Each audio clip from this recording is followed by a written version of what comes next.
అబ్బో అద్భుతంగా 1000 మంది శిష్యులు నేర్చేసుకుంటున్నారు, తొందరగా పాఠం అయిపోతుంది. ఒక రోజున ఒక పిల్లాడు ఉన్నాడు, ఏదో లెక్కలంటే విసుగున్న పిల్లలు ఉంటారు, అలాగే వ్యాకరణం అంటే సూత్రాలు అవి బాగా శ్రద్ధతో వినాలి. వాడికి పాపం అసలే కొంచెం మందమతి, వాడు ఎక్కడో గౌడ దేశం నుంచి వచ్చాడు ఆయన. గౌడ దేశం అంటే మన ఇప్పుడైతే బెంగాల్, పశ్చిమ బెంగాల్, కలకత్తా ప్రాంతం, అక్కడి నుంచి వచ్చాడు. ఆయనకి సంస్కృతంలో చెప్తున్న పాఠం తొందరగా తలకెక్కేది కాదు. అబ్బో ఇదంటారు అదంటారు, ఆ వ్యాకరణం ఏమిటో, ఆ సూత్రాలు ఏమిటని ఆ గురువుగారు చూసొచ్చారు. ఇట్లా కాసేపు అలా బయటికి పోయొద్దాం, కాస్త మనకి ఈ సేద తీరుగాను ఆయన చల్లగాలి పీల్చొద్దామని బయటికి వెళ్ళిపోయాడు. ఈ మిగిలిన 999 మంది శిష్యుల్లో ఒకడు ఏం చేశాడంటే, ఒరే ఒక్క గురువుగారు చుట్టూ కూర్చోబెట్టిన 1000 మందికి నల నుంచి పాఠం ఎలా చెప్పేస్తున్నారా, తీరా బయటికి వెళ్ళిన తర్వాత వాడేమో నాకు ఇది చెప్పాడంటారు, నేనేమో ఇది చెప్పానంటాను, ఇది ఇంతమందికి ఎలా చెప్పేస్తున్నారు పాఠం గురువుగారు, ఓసారి చూడవలసిందే అని వాడు ఉత్కంఠ పట్టలేక మెల్లిగా తెరపైకెత్తి చూశాడు.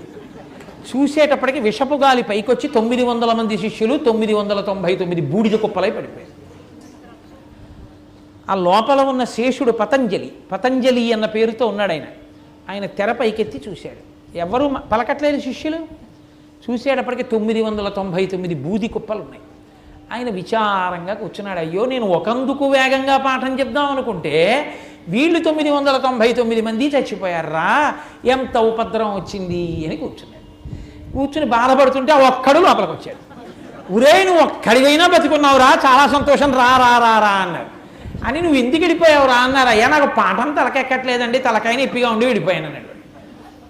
అని అయ్యా వెళ్ళిపోయిన వాడు బ్రహ్మరాక్షసుడు అవుతాడన్నారు, నేను ఇప్పుడు అయిపోతానా ఏమన్నాడు. వాడు ఖచ్చితంగా అయిపోతావు, గురువుగారి మాట అవ్వకుండా ఎలా ఉంటుంది, గురువుగారు అన్నారంటే అవ్వాల్సిందే, కాబట్టి అయిపోతావు బ్రహ్మరాక్షసుడివి. కానీ ఊరే ఇంత పాఠం చెప్పిన 999 మంది చచ్చిపోయారు, సగం నేర్చుకున్న నువ్వు బ్రహ్మరాక్షసుడు అయిపోతున్నావు.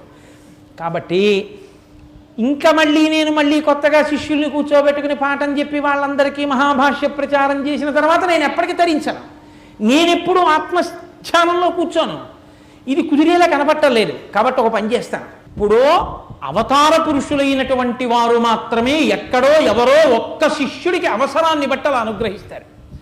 కాబట్టి అలా అనుగ్రహించాడు పతంజలి.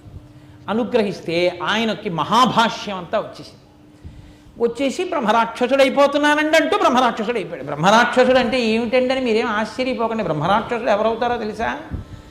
వేదం బాగా చదువుకుని, శాస్త్రం బాగా చదువుకుని, ఈ రెండు పక్కన పెట్టేసి దారి దొంగతనాలు చేయడం, తప్పుడు పనులు చేయడం చేసిన వాడే బ్రహ్మరాక్షసుడు అవుతాడు. కాబట్టి ఇప్పుడు ఆయన బ్రహ్మరాక్షసుడు అయిపోయాడు. మరి ఇప్పుడు మహాభాష్య ప్రచారం ఎలా జరుగుతుంది? అందుకని పతంజలి అన్నారు, ఒక పని చెయ్యి, ఉత్తర భారతదేశంలో ఉన్న వాళ్ళందరూ చిదంబరం వస్తూ ఉంటారు మహాభాష్యం నేర్చుకోవడానికి నా దగ్గరికి. ఇక్కడ వేదం చదువుకున్న వాళ్ళందరూ ఉత్తర భారతదేశం వెళ్ళిపోతుంటారు. అవతల నుంచి వచ్చేవాళ్ళు, యువతల నుంచి వెళ్ళేవాళ్ళు, వేదం చదువుకున్న వాళ్ళు అందరూ తిరుగాడేటటువంటి ప్రదేశం నర్మదా నదీ తీరంలో ఉన్నటువంటి ఒక పెద్ద వటవృక్షం. అక్కడ 4 దారుల కూడలి ఉంది. అక్కడే వేదం చదువుకున్న వాళ్ళు, వ్యాకరణం చదువుకునే వాళ్ళు కలుసుకుంటారు. అక్కడ ఉన్న రావి చెట్టు మీద కూర్చో. వచ్చిన ప్రతి వేద పండితుడిని నేను నీకు కొన్ని ప్రశ్నలు చెప్తాను, ఆ ప్రశ్నలు వేయి, సరి అయిన జవాబు చెప్తే వాడికి మహాభాష్యం నేర్పు. వాడు మహాభాష్యం నేర్చుకుంటాడు, నీ బ్రహ్మరాక్షసత్వం పోతుంది. పోయిన తర్వాత తపస్సు చేసుకో. నీకు అలాంటి శిష్యుడు దొరకనంత కాలం నీ ప్రశ్నకి జవాబు చెప్పకపోతే వాడిని నువ్వు తినేస్తుంది. అంటే ఈయన వటవృక్షం ఎక్కి కూర్చున్నాడు. నర్మదా నదీ తీరంలో వటవృక్షం మీద కూర్చుని వచ్చే పోయే పండితులందరినీ మిమ్మల్ని ప్రశ్న అడుగుతానని అడిగేవాడు. వాళ్ళు పాపం తెల్లమొహం వేసేవారు, వేయగానే వాళ్ళని తినేస్తూ ఉండేవాడు. అలా కొన్ని సంవత్సరాలు అయిపోయింది. ఆ ప్రశ్నకి జవాబు చెప్పేవాడు దొరకలేదు. చూసి పతంజలి అనుకున్నారు, వీడికి మహాభాష్యం ఇచ్చారు, ఈ మహాభాష్యం పుచ్చుకునేవాడు దొరకట్లేదు, నేనే మళ్ళీ అవతార స్వీకారం చేసి మళ్ళీ నేనే అటువంటి శిష్యుడిగా పుట్టేసి వీడికి శిష్యుడిని అవుతాను నేను. ఇప్పుడు అవి నేను నేర్చుకుంటాను మళ్ళీ మహాభాష్యం, నేర్చుకుని మళ్ళీ నేనే ప్రచారం చేస్తానని ఆయనే కాశ్మీర దేశంలో చంద్రగుప్త శర్మ అన్న పేరుతో పుట్టారు. పుట్టి అయితే పుట్టడం అంటే పుట్టారు కానీ అప్పటికి మహాభాష్యం మళ్ళీ జ్ఞాపకంలో ఉండదు, ఎందుకంటే ఉపాధి విడిచిపెట్టేశారు. ఇప్పుడు మళ్ళీ గురుముఖత నేర్చుకోవాలి. ఈ వటవృక్షం దగ్గరికి వచ్చారు. వచ్చేటప్పటికి బ్రహ్మరాక్షసుడు ఆపి ఎక్కడికి వెళ్తున్నావు అన్నాడు. చిదంబరం వెళుతున్నాను అన్నాడు. దేనికని అడిగారు. పతంజలి దగ్గర మహాభాష్యం నేర్చుకోవడానికి.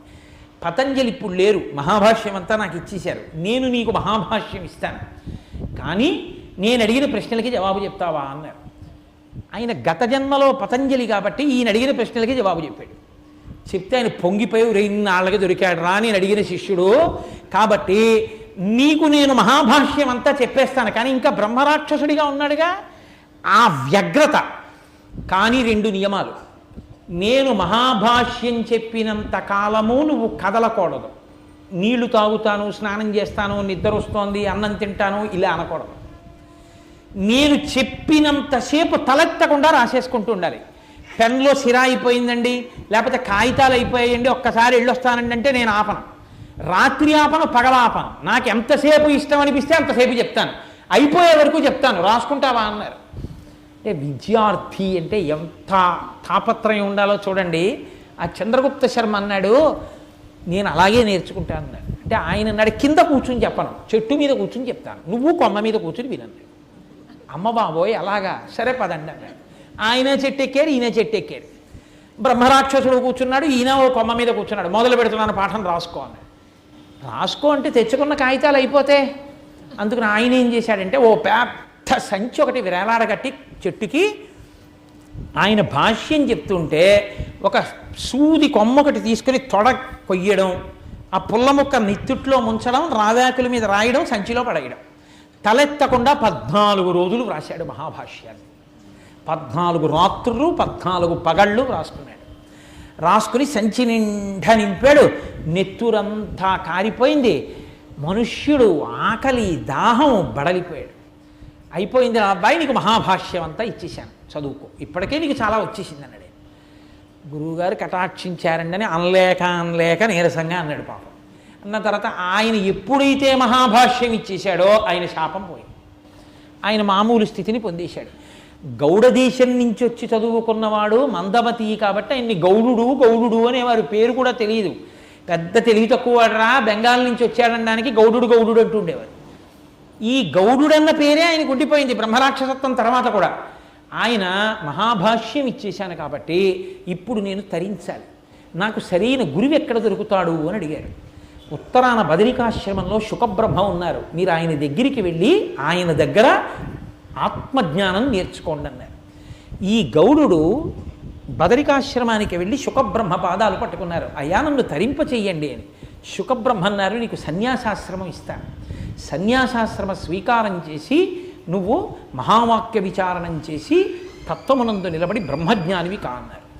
సరే ఇమ్మన్నారు. అంటే ఆయన సన్యాసాశ్రమ స్వీకారం చేశాడు. మహాభాష్యం ఇచ్చిన తర్వాత శుకబ్రహ్మ అనుగ్రహంతో ఆయన పెద్ద బ్రహ్మజ్ఞానిగా మారాడు. ఆయనే గౌడపాదులు. ఇంత తిరిగితే శుకబ్రహ్మ తర్వాత గౌడపాదాచార్యుల వారు అక్కడ వచ్చారు అప్పుడు. కాబట్టి నారాయణం పద్మభువం వశిష్టం శక్తించ తత్పుత్ర పరాశరంచ వ్యాసం శుకం గౌడపాదం మహాంతం. ఇప్పుడు గౌడపాదుల వరకు వచ్చారు. శంకరాచార్యుల వారికి గురువుగారు రావాలి. గోవింద్ర యోగీంద్ర మతాస్య శిష్యం గోవింద భగవత్పాదులు రావాలి. గోవింద భగవత్పాదులు ఎక్కడి నుంచి వస్తారు? ఈ చంద్రశర్మ మీకు ఇందాక చెప్పే కదా రావాకుల మీద వ్రాసుకున్నాడని. వ్రాసుకున్న ఆయన ఈ మూటంతా పట్టుకుని పాపం బయలుదేరాడు తన దేశానికి. కొంత దూరం వెళ్ళేటప్పటికి ఇక బడలిపోయాడు. ఇక నడవలేక ఆ మూట అక్కడ పడేసి ఆదమరిచి నేల మీద పడి నిద్రపోయాడు. నిద్రపోతే ఒక మేక వచ్చి కొన్ని ఆకులు తినేసింది. అందులో దాన్ని అజభక్షిత భాష్యము అంటారు. అది ఇప్పటికీ లోకంలో ప్రచారంలో లేదు మహాభాష్యంలో. అది మేక తినేసింది. అందుకని ఆ భాగాన్ని అజభక్షిత భాష్యము అని పిలుస్తారు. ఇక మిగిలిన భాష్య భాగం మిగిలింది. ఎక్కడ ఇది పోతుందో, ఎవరైనా మనుష్యులు ఇల్లు కనపడే వరకు దీన్ని ఈడుచుకుపోదామని పాపం అలాగే పట్టుకుని తీసుకెళ్ళి ఆ మూట ఒక వైశ్యుల ఇంట్లో పెట్టి అయ్యా నేను పడుకుంటాను లేపకండని పడుకుని నిద్రపోయాడు. ఎంత నిద్రపోయాడంటే అన్నానికి లేవాయా అన్నా లేచేవాడు కాదు. అప్పటికే ఇలా అయిపోయాడు. సన్నహ ఇక ప్రాణోత్క్రమణం అయిపోతుందేమో అన్నట్టు అయిపోయాడు. ఆ ఇంటి యజమాని వైశ్యుడికి ఒక కూతురుంది. ఆమె ఈ పిల్లవాడి తేజస్సు అందచందాలు చూసి ఆయన్ని మోహించింది. ఎలా అయినా ఈ పిల్లవాడిని బతికించాలని చెప్పి ఆమెకి వైద్యం తెలుసు. ఆమె పెరుగన్నం మెత్తగా చేసి అతని పొట్ట మీద రోజు రుద్దేది కొంతసేపు. ఆ రోమకూపములు ఈ పెరుగన్న సారాన్ని పీల్చుకుని ఆ పిల్లవాడు మెల్లిమెల్లిగా శక్తి పుంజుకుని ఓ రోజు తెలివచ్చింది. తెలివస్తూనే ఆయన అన్నాడు నా ఆకులు ఉన్నాయా అన్నాడు. అక్కడే ఉంది నీ ఆకుల మూట అందాడు. అంటే అదే మహాభాష్యం అమ్మ, నా మూట ఇచ్చేయని ఆ మూటకు బయలుదేరిపోయాడు. అంటే ఆ పిల్ల వచ్చింది, ఎక్కడికి వెళ్ళిపోతావు, నీ పొట్టకి పెరుగన్నం రాసి బతికించింది నువ్వు వెళ్ళిపోవడానికి కాదు, నన్ను పెళ్ళాడండి. ఆయన అన్నాడు, నాకు పెళ్ళేందుకు, నేను మహాభాష్య ప్రచారం చేయాలి శిష్యులకి, వెళ్ళిపోతానన్నాడు.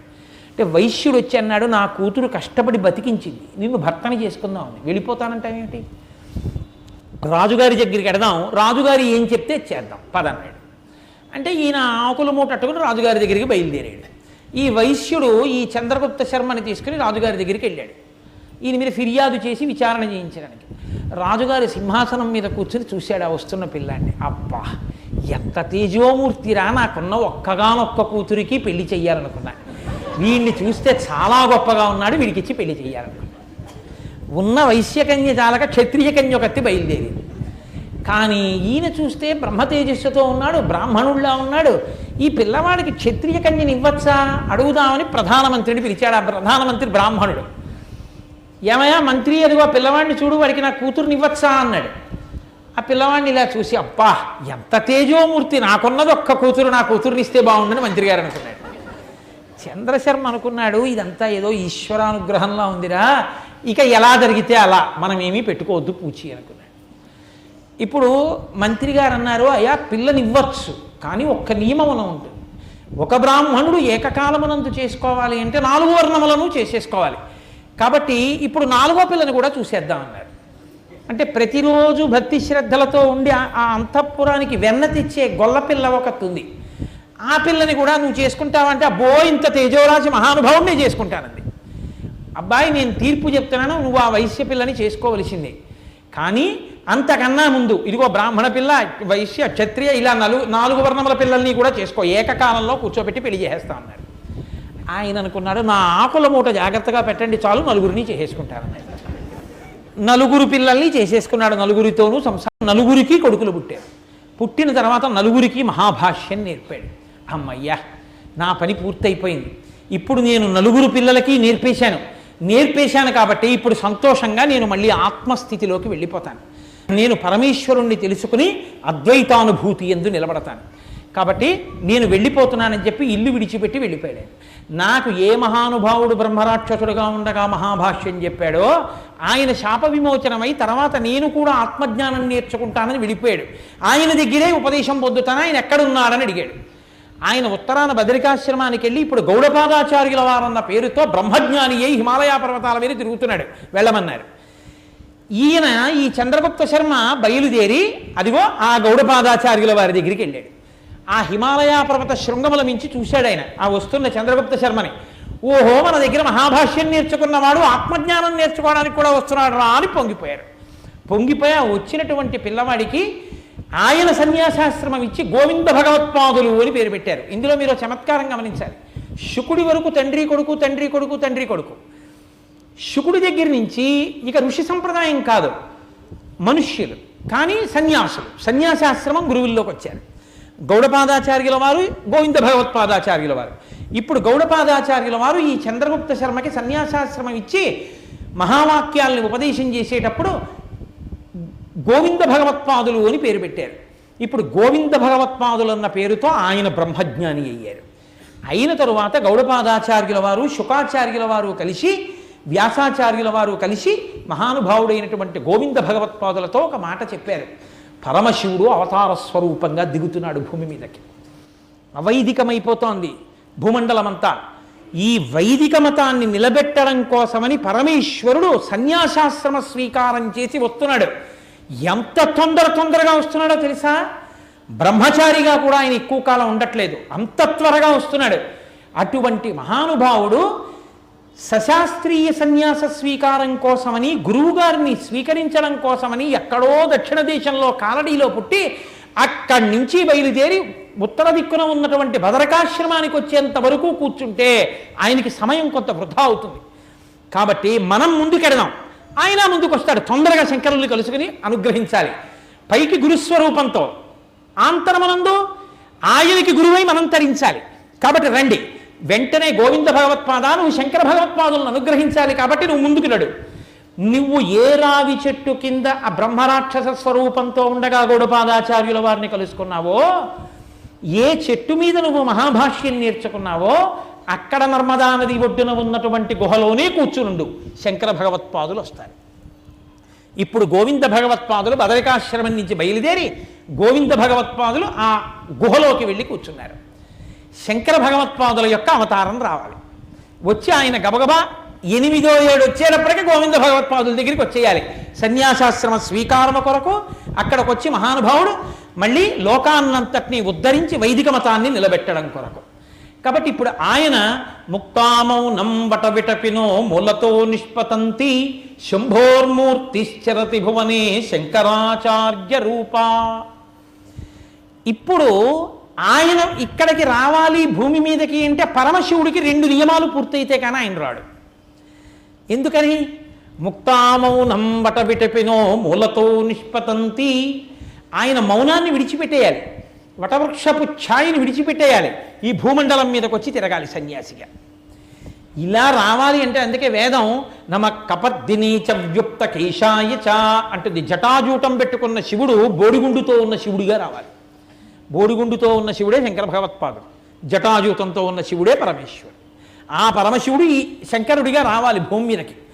రావాలి అంటే 2 నియమాలు పూర్తవ్వాలి. ఒకటి, ఈ భూమండలం మీద వైదిక మతం నశించిపోతోందని ముందు వచ్చి చెప్పవలసినటువంటి వాళ్ళు దేవతలు.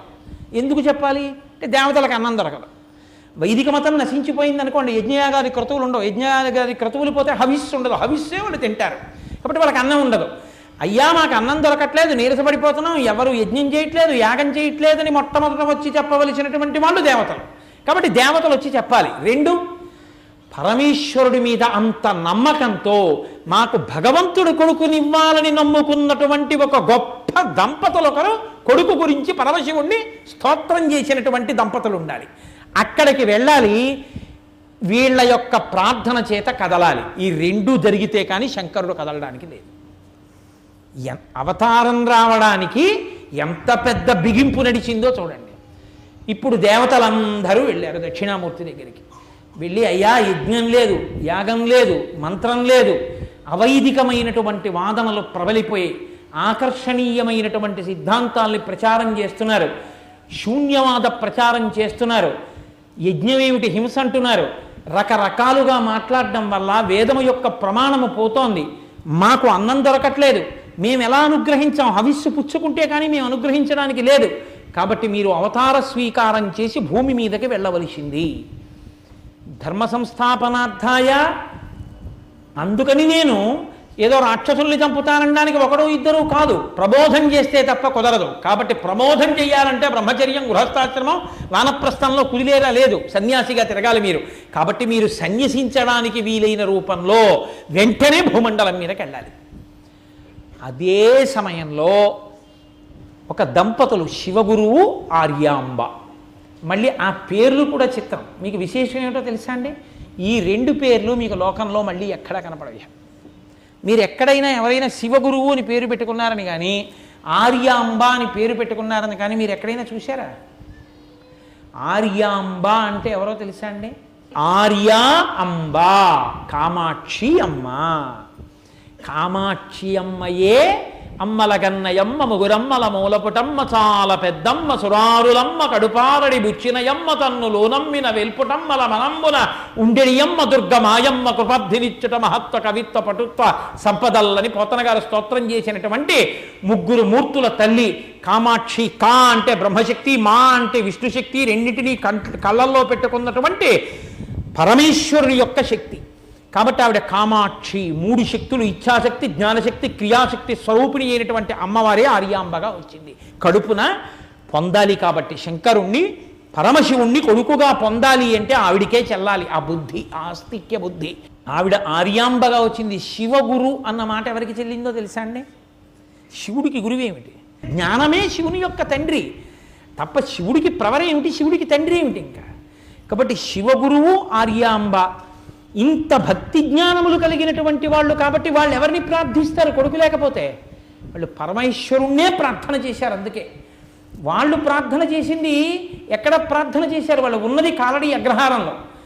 కాలడి అగ్రహారంలో ఉన్నటువంటి వాళ్ళు త్రిశూరు వెళ్ళారు. త్రిశూరు వెళ్ళి ప్రార్థన చేశారు. అక్కడ త్రిశూరే వెళ్ళి ప్రార్థన చేయడం ఎందుకు అంటే ఇవన్నీ శంకరాచార్య స్వామి వారి అవతారం రావడం కోసమని పడిపోయినటువంటి గొప్ప వ్యూహం. అప్పటికి అవైదికమైపోయింది. ఎక్కడ చూసినా వైదిక నిష్ట పోయింది. యజ్ఞం లేదు, యాగం లేదు, అటువంటి స్థితి. పరశురాముడు మహానుభావుడు కశ్యప ప్రజాపతికి తాను గెలిచినటువంటి భూమినంతటినీ దానం చేసేశాడు. బ్రాహ్మణుడనై పుట్టి క్షత్రియుల్ని వధించి ఈ భూమినంతా స్వాధీనం చేసుకున్నాను, నా కొద్దీ నెత్తిటి కూడని. కశ్యప ప్రజాపతి అందరూ ఆయనకి బిడ్డలే. సమస్త పిపీలికాది పర్యంతమో కశ్యప ప్రజాపతి బిడ్డలే. ఆయనకు అప్పచెప్పేస్తే అందరినీ జాగ్రత్తగా చూస్తాడని కశ్యపుడికి ఇచ్చేశాడు భూమిని. ఇచ్చేస్తే కశ్యపుడు అన్నాడు, అంతా నాకు ఇచ్చేసావు కాబట్టి ఈ భూమి నీది కాదు, దీని మీద నువ్వు నిలబడకు, వెళ్ళిపో అన్నాడు. అంటే ఎందుకు అలా అండం కశ్యపుడు అంటే ఆయన అమాయకుడై అనలేదు, లోకంలో రాబోయేటటువంటి ఒక గొప్ప ప్రయోజనం కోసం అన్నాడు. ఇప్పుడు పరశురాముడు ఏం చేశాడంటే దక్షిణ దిక్కున భూమి ఎక్కడ పూర్తయిపోయిందో అక్కడ పర్వతం మీద ఎక్కి నిలబడి సముద్రం దగ్గర సముద్రుణ్ణి ఒక పెద్ద కేక వేశాడు. ఈ భూమిని అంతటినీ కశ్యప ప్రజాపతికి దానం చేసేశాను, నేను నిలబడడానికి భూమి లేదు. సముద్రుడా, నీలో కొంత భూమి ఉంది, నువ్వు వెనక్కి జరుగు, నేను ఆ భూమి మీద ఉంటానన్నాడు. అంటే ఆయనకి భయం వేసి, నన్ను జరగమంటున్నాడు, ఒకవేళ నేను ఎక్కువ జరిగితే అంతెందుకు ఇచ్చావంటాడు, తక్కువ జరిగితే అదేం సరిపోతుందంటాడు, గండ్రగొడ్డలి చేతిలో ఉంది అని భయం వేసి ఆయన అన్నాడు, నేను జరగడం ఎందుకు, నీ గండ్రగొడ్డలి విసురు అది సముద్రం మీద ఎంతవరకు ఇలా తేలుతూ వెళ్ళిందో ఆ నీటి మీద చర్రని చీలుస్తూ పైకి ఉత్తుంగ తరంగము లేస్తుండగా ఎంత దూరం వెళ్ళిందో అంత దూరం వెనక్కి వెళ్ళిపోతాడు, ఆ భూమి మీద నువ్వు ఉండన్నాడు. విసిరాడు ఆయన గండ్రగొడ్డలి. అదిగో అది విసిరినప్పుడు ఎంత దూరం వెళ్ళిందో అంత దూరం సముద్రం వెనక్కి వెళ్ళిపోతే వచ్చినటువంటి భూమియే కేరళ దేశం. అందుకే అవన్నీ పరశురామ క్షేత్రాలంటారు. మూకాంబిక వెళ్ళినా, గోకర్ణం వెళ్ళినా, శృంగేరి వెళ్ళినా, ఉడిపి వెళ్ళినా అవన్నీ పరశురామ క్షేత్రాలు. పరశురామ క్షేత్రాలు అనడానికి కారణం అదే. అటువంటి పరశురామ క్షేత్రములలో ఒకటైనటువంటి గొప్ప క్షేత్రం త్రిశూర్. త్రిశూర్ ఒక అత్యద్భుతమైన క్షేత్రం. ఎందుకో తెలుసా అండి, అక్కడ శివలింగం ఉత్తర దిక్కున ఉన్న హిమలింగంలా ఉంటుంది. ఎందుచేత అంటే 1000 సంవత్సరాల క్రితం నెయ్యి మీకు కావాలి అంటే త్రిశూర్లోనే దొరుకుతుంది. అక్కడ నెయ్యి మీరు పట్టుకెడితే అభిషేకం చేయరు. ఎంతో వైదిక నిష్టతో వాళ్ళు తీసినటువంటి వెన్న కరగ పెడితే వచ్చిన నీతిని మీ గోత్రనామాలు చెప్తే వాళ్లే పట్టుకెళ్ళి ఇస్తారు. ఇస్తే అది శివలింగానికి అభిషేకం చేస్తారు. కొన్ని వేల సంవత్సరాల క్రితం అభిషేకం చేసిన నెయ్యి పేరుకుపోయి ఉంటుంది. చిత్రం ఏమిటంటే చుట్టూ దీపాలు వెలుగుతుంటాయి, నెయ్యి కరగదు. ఆ నేతిని ఇలా తీసి ఆకులో వేసి మీకు ప్రసాదం ఇస్తారు, మీరు ఇలా పట్టుకోగానే కరుగుతుంది. అక్కడే శంకరనారాయణ అని ఒక పేరుతో దేవాలయం, రామచంద్రమూర్తి దేవాలయం. విచిత్రం ఏమిటంటే త్రిశూర్ దేవాలయం గుండ్రంగా ఉంటుంది. అక్కడ ఉన్న శివలింగం అపారమైనటువంటి